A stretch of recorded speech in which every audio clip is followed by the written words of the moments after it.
Merci, Monsieur le Président. Oui, un amendement très précis qui vise juste à garantir la sécurité des données qui vont être conservées par l'Agence de biomédecine.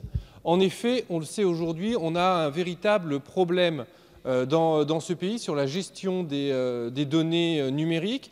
Nous ne savons pas où elles sont stockées, sur quel serveur, de quelle juridiction relève ce serveur, et cela crée une vulnérabilité tant pour les personnes qui peuvent voir leurs données ainsi piratées, voire même plus largement pour l'ensemble du pays. Il s'agit donc là de données génétiques qui ont une valeur marchande, qui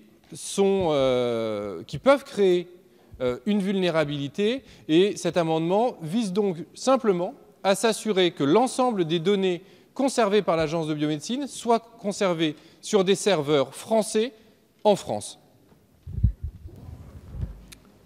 Merci. Madame la rapporteure, vous avez la parole.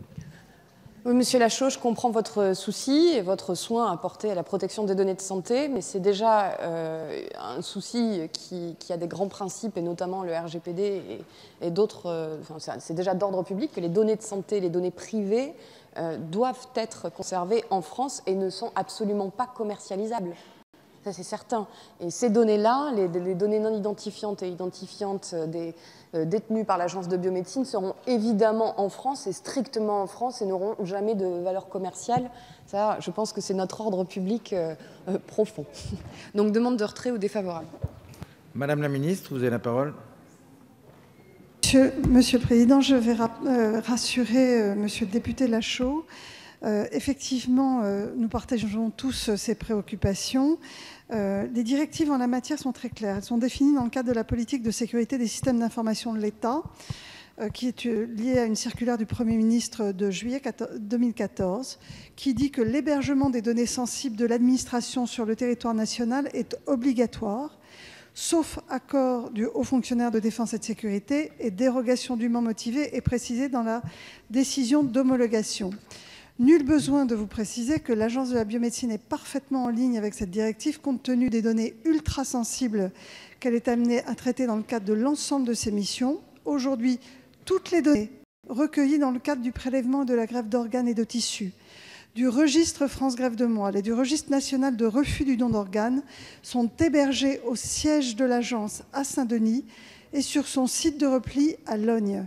Et le nouveau traitement sera réalisé dans les mêmes conditions. Vous pouvez en être totalement assuré. Et donc, au regard de ces explications, je donne un avis défavorable à votre amendement parce qu'il est satisfait. Merci. Monsieur Lachaud a la parole, puis Madame Brunet. Bien. Je connais bien la directive à laquelle vous vous référez. Malheureusement, le fait de s'assurer que les données sont conservées en France n'est malheureusement pas suffisant. Aujourd'hui, nous connaissons la puissance de l'extraterritorialité du droit américain, et n'importe quel serveur qui serait possédé par une entité américaine ou en lien avec les États-Unis peut rentrer dans le cadre de la législation américaine et donc aurait la possibilité et serait même contraint de répondre à une injonction des autorités américaines de leur confier la totalité des données. Donc, c'est pour cela que l'amendement prévoit bien serveur français situé en France. Si pour l'Agence de la biomédecine, l'ensemble des données sont conservées sur un serveur interne, je veux bien l'entendre, mais dans ces cas-là, Madame la Ministre, précisons-le dans la loi pour nous assurer que cela soit pérenne. Madame Brunet a la parole. Merci Monsieur le Président, mais j'ai entendu ce que vient de dire Madame la Ministre et je suis complètement d'accord avec elle. Merci. Merci. Madame la rapporteure. Non, mais j'entends votre inquiétude, mais quand même, on parle d'une agence d'État sur des données de santé. On est en France, on n'est précisément pas aux États-Unis. Je pense qu'il faut raison garder dans l'hémicycle. Jamais ces données ne seront soudoyées à des Américains, même pas en raison d'une extraterritorialité américaine. Sur l'ordre public et la protection des données de santé, ça n'arrivera pas. Vraiment, il ne faut pas semer la peur pour semer la peur. Donc je maintiens la demande de retrait ou l'avis défavorable. Monsieur Bazin a la parole. Je vais venir en soutien de mon collègue Lachaud. On a participé à une mission d'information sur la cyberdéfense ensemble, et ce défi pour la France de la maîtrise et la protection de ces données est à relever. On ne peut pas dire aujourd'hui on maîtrise tout. Et je pense que cette précision, même si c'est satisfait aujourd'hui, et j'entends la réponse de la ministre, je pense que de le préciser dans la loi, c'est un message extrêmement clair qui peut rassurer, surtout qu'on a des risques de marchandisation du vivant. Cette précision nous rassurant, je vous invite à la voter. Vous avez la parole. Oui, allez-y, monsieur Cavaillac. Merci, Monsieur le Président. Les explications qui nous ont été fournies par Madame la Ministre et Madame la Rapporteure sont évidemment de nature à rassurer, mais je crois que l'intention de notre collègue Lachaud, c'est de graver dans le marbre et dans la loi ces dispositions-là. Et s'agissant de plus que sensibles, je ne sais même pas comment on peut d'ailleurs les qualifier, il me semble que, pour le coup, le principe de précaution que l'on invoque parfois ici de manière abusive s'applique pleinement et totalement. Et même si les pratiques sont de nature à nous rassurer, je crois que notre responsabilité à l'égard des citoyens français, c'est de les inscrire précisément dans la loi, ce que demande notre collègue Lachaud. Monsieur Dharréville a la parole, puis Monsieur Botorel. Merci, Monsieur le Président. C'est un débat que j'avais soulevé à plusieurs reprises lors de nos discussions en commission sur la sécurité, effectivement, des données de santé qui sont des données sensibles, ultra sensibles, en tout cas à la fois des données personnelles qui mettent en jeu les libertés individuelles, mais aussi des données collectives et qui, à ce titre-là, méritent un surcroît d'attention également. Je voudrais dire que, bon, moi, je ne fais pas de procès d'intention, j'entends les réponses qui ont été faites, mais pourtant, je crois qu'en écrivant la loi, nous devons prendre des précautions. Donc, moi, je suis plutôt favorable à l'inscrire dans la loi, tout en disant que peut-être même ça ne satisfait pas toutes les exigences que nous avons les uns les autres en tête, parce qu'un certain nombre de problèmes peuvent surgir aussi des logiciels et de la propriété des logiciels. Et je crois que dans notre pays, nous avons, et dans d'autres pays du monde d'ailleurs, on n'est pas les seuls dans ce cas-là, sans doute un certain retard dans notre capacité publique à produire nos propres outils pour faire face aux enjeux quotidiens. Et donc, il faudrait même regarder la propriété des logiciels en question. Et bon, voilà. Donc, cela étant dit, moi, je serais évidemment favorable au regard de tout ce que je viens d'expliquer à l'amendement qui a été proposé. Mais il me semble que ça devrait même déboucher sur une réflexion beaucoup plus large de notre Assemblée. Merci. Alors, Monsieur Botorel, puis Monsieur Hetzel. Je vais regarder dans le déroulé, je vous dis. D'abord, c'est légitime que le sujet de cloud souverain s'invite à l'occasion de ce débat, mais pardon, j'ai lu votre amendement, je ne sais pas ce que c'est qu'un serveur français. Est-ce qu'il faut des bouts de software français, des systèmes d'exploitation français, des microprocesseurs français? Est-ce que c'est un serveur de stockage, un serveur de système d'exploitation, un serveur de communication? Bref, en l'état, si on devait faire ça, on rendrait bien plus compliqué ce que l'on a déjà rendu très compliqué avec l'adoption de directives autour des archives nationales. Merci, Monsieur Hetzel, puis Monsieur Michel Kesbauer. Oui, merci beaucoup, Monsieur le Président. Sachez qu'il y a une note qui s'appelle Point CNIL, les données génétiques, qui alerte précisément sur le sujet que vient d'indiquer Monsieur Lachaud. Et encore une fois, la CNIL dit attention, il y a même de possibles risques de marchandisation à terme des données génétiques. Il y a une véritable alerte de la CNIL à la fois sur le volet données personnelles et puis par ailleurs, que vont faire un certain nombre d'entreprises privées, effectivement, comme l'indique Monsieur Lachaud, souvent d'origine nord-américaine. Il y a effectivement un vrai sujet. Vous ne pouvez pas juste balayer cela d'un revers de la main. Notre rôle est d'être aussi, en tant que législateur, des lanceurs d'alerte. Une nouvelle fois, nous indiquons au gouvernement qu'il faudrait faire attention là-dessus. Manifestement, toutes les précautions ne sont pas prises. Une nouvelle fois, c'est du moins-disant éthique que l'on nous propose. Merci. Monsieur Cadenas. Ah, pardonnez-moi, j'avais Monsieur Michel Kesbauer qui était... Voilà, mais je ne vous oublie pas, Monsieur Cadenas. Je l'avais annoncé. Monsieur le Président, merci.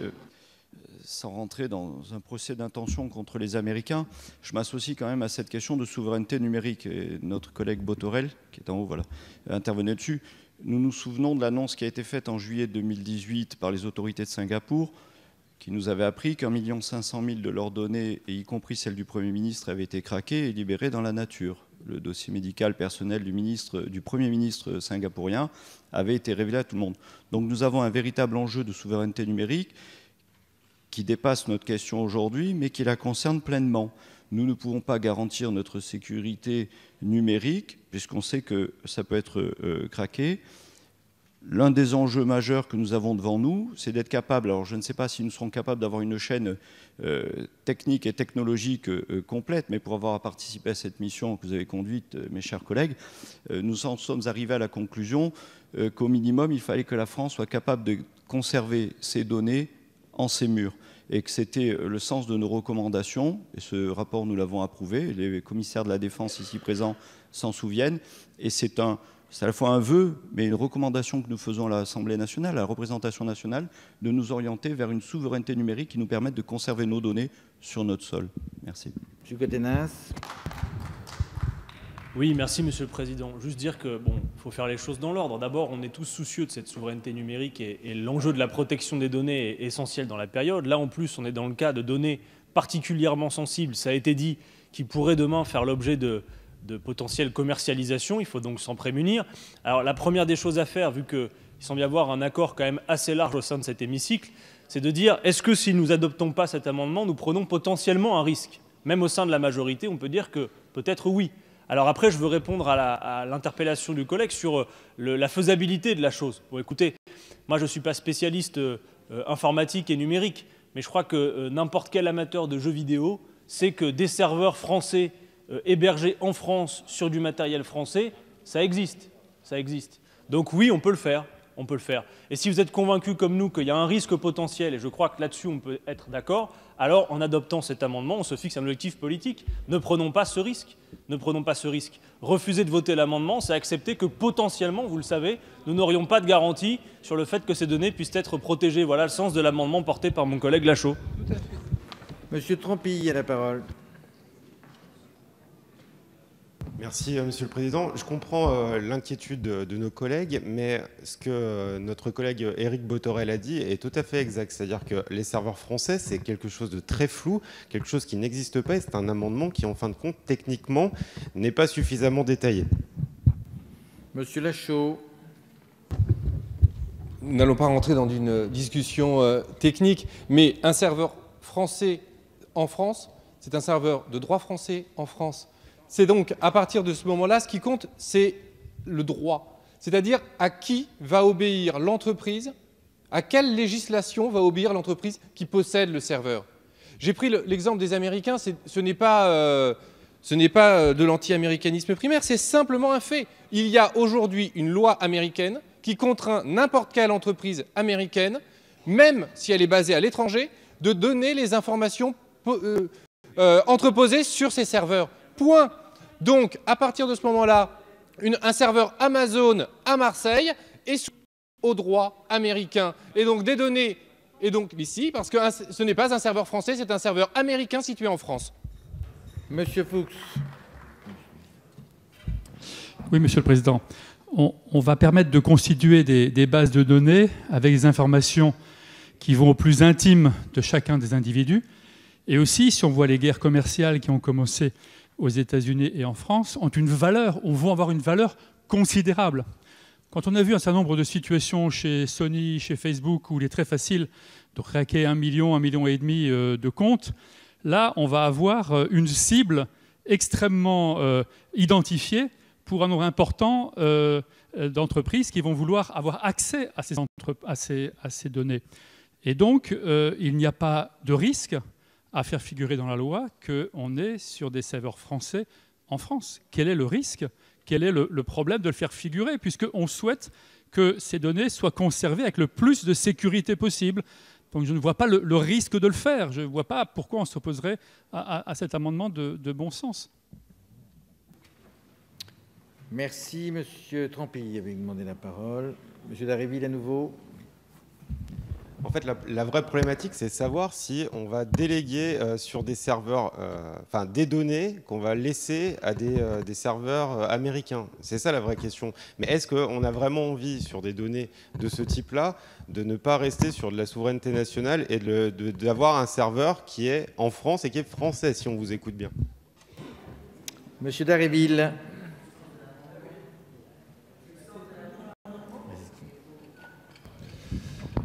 Oui, merci Monsieur le Président. Non, simplement, moi, je peux dire deux choses supplémentaires. Enfin, d'abord, d'une part, réaffirmer que affirmer cela n'est pas d'être dans un quelconque procès d'intention, c'est affirmer l'intention clairement du législateur en la matière, et je pense que visiblement elle est largement partagée. J'ai entendu des craintes de nature technique sur la rédaction de l'amendement. Je voudrais aussi nous rassurer collectivement là-dessus, puisqu'il y aura une discussion au Sénat, il y aura ensuite un retour à l'Assemblée nationale. Donc s'il s'avérait que cette disposition méritait d'être précisée parce qu'il faudrait l'ajuster un petit peu, on y reviendra, mais affirmons cette volonté législative forte, je crois que c'est nécessaire. Monsieur Lachaud, puis Monsieur Brindeau. Bien. Alors, évidemment qu'il n'y a aucun procès d'intention. Il n'est pas la logique de... Cet amendement ne veut pas dire que le gouvernement, la ministre, veut vendre les données aux Américains. Ce n'est absolument pas ça. La vraie question, c'est que nous le savons, aujourd'hui, il y a des données publiques de l'État français qui sont hébergées sur des serveurs américains. C'était quoi? Il y a 2 ans qu'on a appris que les serveurs que les données de l'éducation nationale étaient sur des serveurs américains. Bon, voilà, ça existe. Si on écoute l'ANSSI, l'Agence nationale de la sécurité des systèmes d'information, on sait que nous ne sommes pas au niveau aujourd'hui des enjeux. Ce n'est faire injure à personne que de le dire. La vraie question, c'est qu'à partir du moment où on le sait, eh bien, il faut agir. Voilà, nous avons l'occasion de réaffirmer dans cette loi sur ces données, et Madame la rapporteure l'a rappelé, ce sont des données ultra sensibles. Nous avons la capacité de réaffirmer la volonté du législateur de garantir la souveraineté de ces données. Quel est le problème de réaffirmer notre volonté de garantir la souveraineté de ces données? Monsieur Brindeau, puis Monsieur Mouche. Oui, je ne comprends pas forcément très bien les réticences qui sont exprimées par certains collègues de la majorité sur cet amendement. Qui est d'abord et avant tout un amendement de principe. C'est réaffirmer ce qu'on souhaite et affirmer ce qu'on ne souhaite pas, pour garantir effectivement la souveraineté de la France en matière de données de cette nature-là, extrêmement sensible, comme chacun l'a rappelé.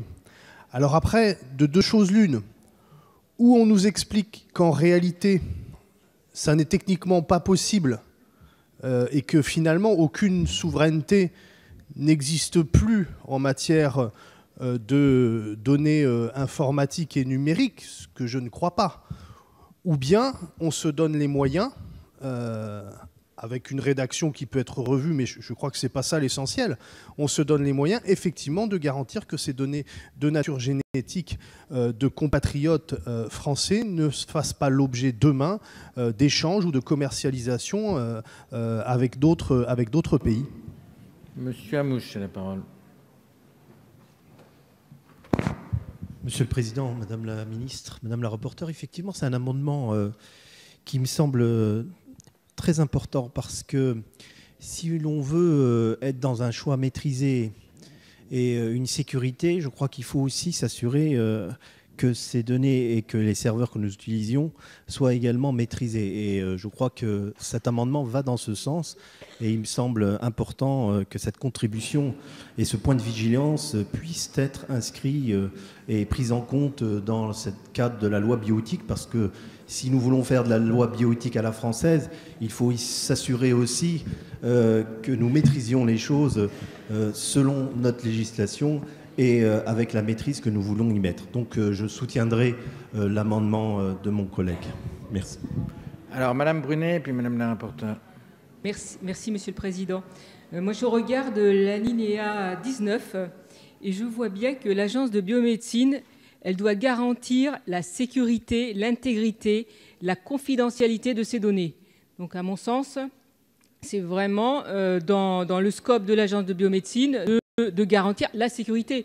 Et j'ai bien entendu les grandes inquiétudes qu'il y avait. Et pour moi, le fait de dire ça implique justement que ces données ne doivent pas sortir, bien sûr, du territoire.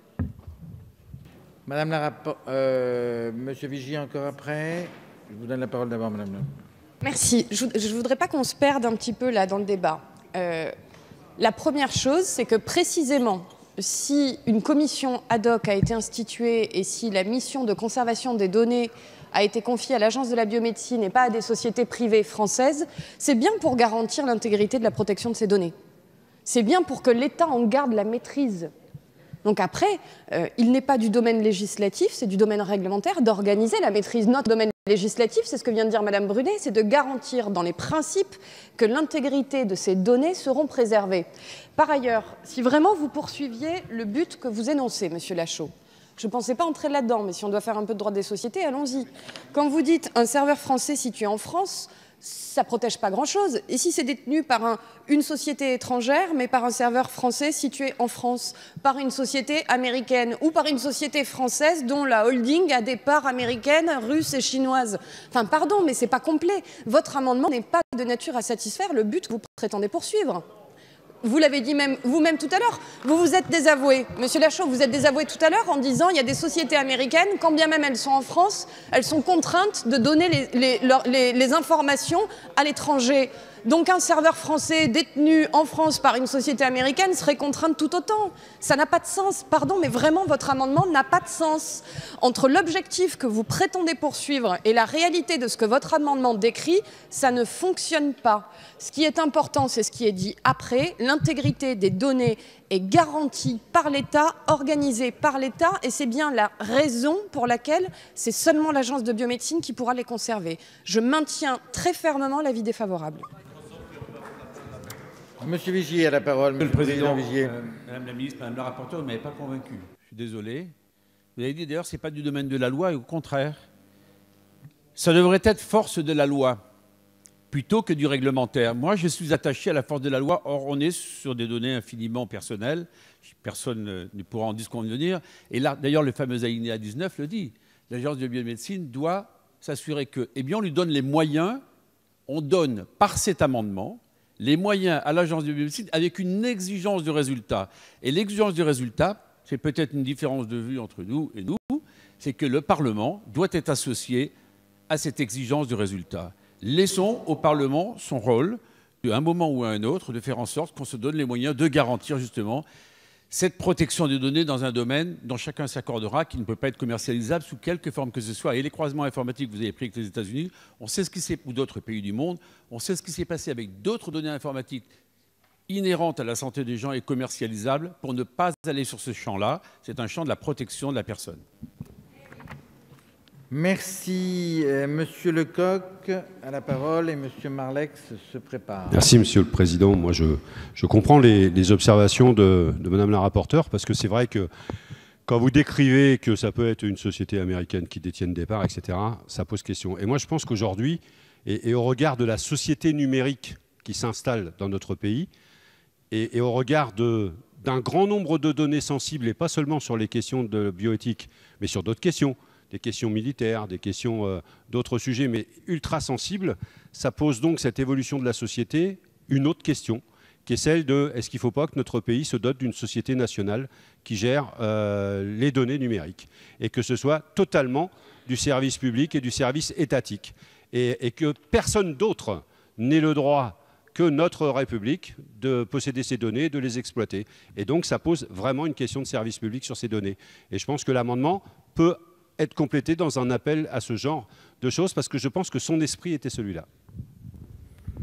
Monsieur Marlex. Oui, merci Monsieur le Président. Non, je voudrais vraiment dire à Madame la rapporteure que je comprends qu'elle puisse ne pas faire une confiance aveugle à notre collègue Lachaud, mais je voudrais l'inviter à ce moment-là à regarder une autre référence, qui est le rapport que le Premier ministre a commandé à votre collègue de la majorité, Raphaël Gauvain, qui a commis un excellent rapport dans lequel il détaille notamment les risques qu'il faut courir aujourd'hui sur toutes sortes de données en France, stockées pourtant en France, la législation américaine, notamment ce qu'on appelle le Cloud Act. Et Raphaël Gauvain préconise que nous prenions une initiative législative pour y mettre un terme. Donc je trouve vraiment dommage qu'on rate cette occasion. L'apport de l'amendement de notre collègue Lachaud, c'est de dire que non seulement ça doit être hébergé en France, mais par une société de droit français qui effectivement n'obéira pas, donc ne sera pas aux ordres, aux injonctions de la loi américaine en l'occurrence. Donc je pense qu'on gagnerait du temps à rajouter tout simplement le mot français qui après tout n'est pas un gros. Exactement. Merci, Monsieur Solignac. Oui, j'ai écouté attentivement les arguments qui ont été donnés, notamment par Madame la rapporteure à Monsieur Lachaud. Comme souvent, dans un amendement, il y a le fond, il y a la forme, et je peux admettre que la forme ne soit pas totalement satisfaisante, mais ça ne doit pas être un prétexte à balayer la pertinence de cet amendement sur le fond.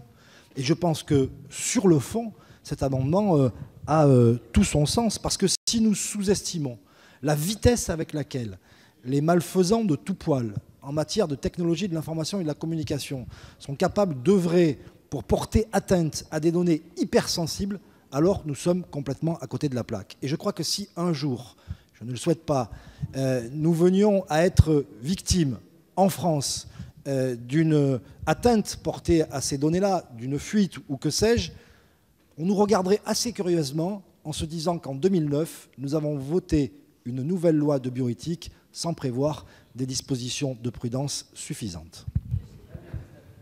19. Chacun a corrigé. Donc chacun a pu s'exprimer. Nous allons donc procéder au vote. Madame la rapporteure, avant de procéder au vote. Non, parce qu'il faut vraiment que les choses soient bien en tête pour tout le monde. C'est plus tard dans l'article, mais s'il y a 3 temps qui sont prévus dans la mise en œuvre de cet article 3, et s'il y a un temps T2 qui prend 18 mois à peu près, c'est précisément parce qu'on passe par la CNIL pour la constitution de cette commission, par la constitution du registre auprès de l'Agence de la biomédecine, que c'est la CNIL qui va garantir les méthodes de conservation des données qui seront préservées. Et moi, avant que vous votiez, je veux attirer votre attention sur le fait que si vous votez cet amendement en l'état, et j'entends, Monsieur Solignac, que parfois la forme et le fond peuvent être distingués, mais là, cette forme est tellement distincte du fond que si on votait ça, on permettrait finalement à une société américaine, russe ou chinoise de venir s'installer en France avec un serveur français pour conserver des données personnelles, médicales de Français. Et ça m'inquiéterait beaucoup. Donc je vous décourage, au terme du droit des sociétés, je vous décourage de voter ça. Chacun a pu regagner sa place. Nous allons donc voter sur l'amendement 2322. Le scrutin est ouvert. Le scrutin est clos. Voici les résultats. Votant 87, exprimé 87, majorité 44 pour, 38 contre 49. L'amendement n'est pas adopté.